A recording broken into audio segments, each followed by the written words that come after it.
Un manager se rend tous les jours dans son entreprise et il se côtoie des collègues difficiles au quotidien. Il ne sait plus comment les gérer. Quel mode de management va-t-il adopter pour gérer les personnalités difficiles? Restez bien assis, on va tout vous expliquer. Scène 1. L'hypercritique.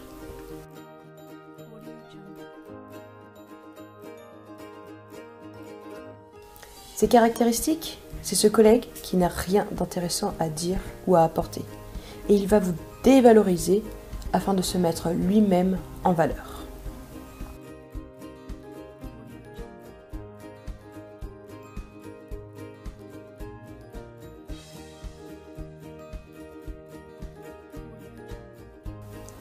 Un jour, en pleine réunion, toute l'équipe trouve l'idée du siècle.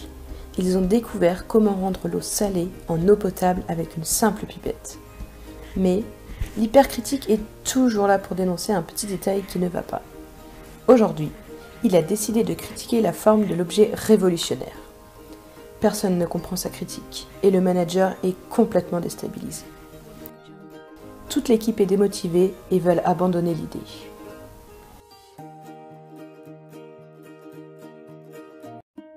Alors comment aurait-il fallu réagir? Cette fois-ci, suite à la remarque de l'hypercritique, le manager prend les choses en main et lui demande en retour ce qu'il propose de mieux. L'hypercritique n'a rien à répondre. Le manager considère que la critique n'est pas constructive et qu'elle ne remet pas en cause la totalité du projet. L'idée est adoptée par tout le monde.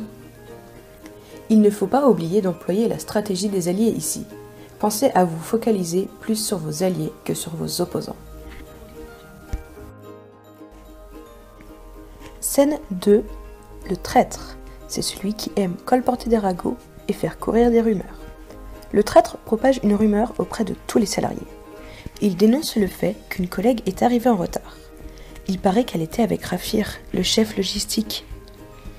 Un rapporteur s'empresse d'aller voir le manager dans son bureau pour lui annoncer la rumeur qui court. Le manager ne comprend pas. Il convoque le traître en question et il lui demande d'être précis et de prouver sérieusement les faits en reformulant ce qu'il a proposé. Tu veux dire que tu les as vus ensemble? Le manager emploie ici une écoute active pour cerner la vérité. Le traître est démasqué, il n'a rien à répondre.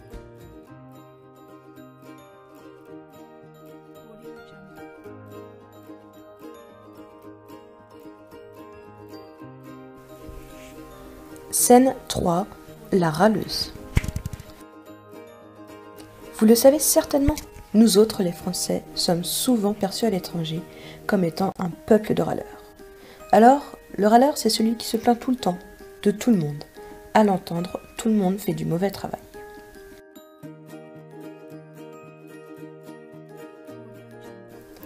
La râleuse ne sera jamais de bonne humeur en entreprise. Son comportement déteint sur les autres salariés et crée une mauvaise ambiance au sein de la société.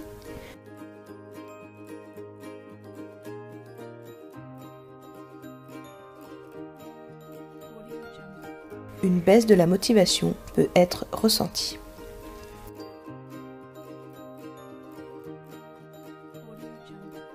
Le manager va à la rencontre de la râleuse et la prend à part pour savoir ce qui ne va pas.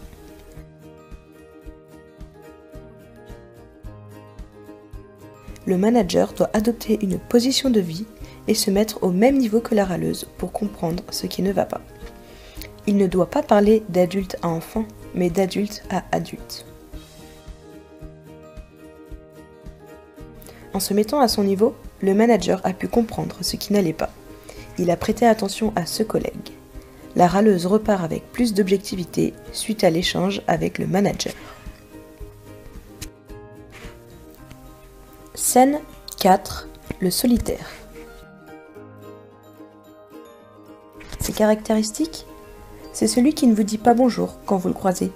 C'est tout juste s'il vous regarde. Si vous insistez, il répond en grognant. Quand le solitaire arrive dans la pièce, tout le monde lui dit bonjour. Mais lui ne répond pas. Il n'y porte même pas attention. Le manager doit prendre en compte le caractère du solitaire. Il doit faire en sorte d'éviter de lui faire des travaux de groupe où il ne saura pas comment se positionner. Scène 5. La manipulatrice.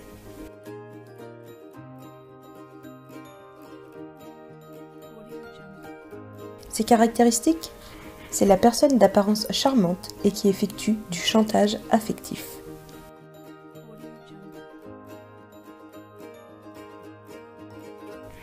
Le manager demande à la manipulatrice de rédiger un dossier pour la semaine suivante.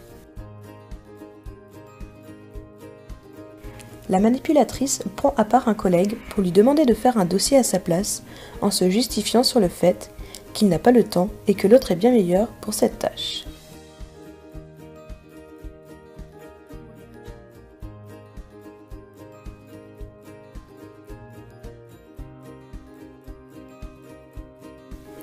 Le manager trouve l'autre collègue en train de rédiger le dossier.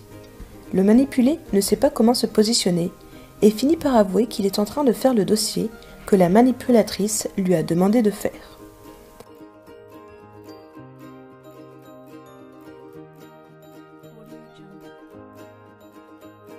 Le manager rencontre la manipulatrice par la suite.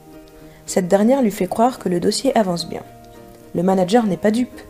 Il met les choses au clair, s'impose et lui demande de faire lui-même ce dossier en négociant.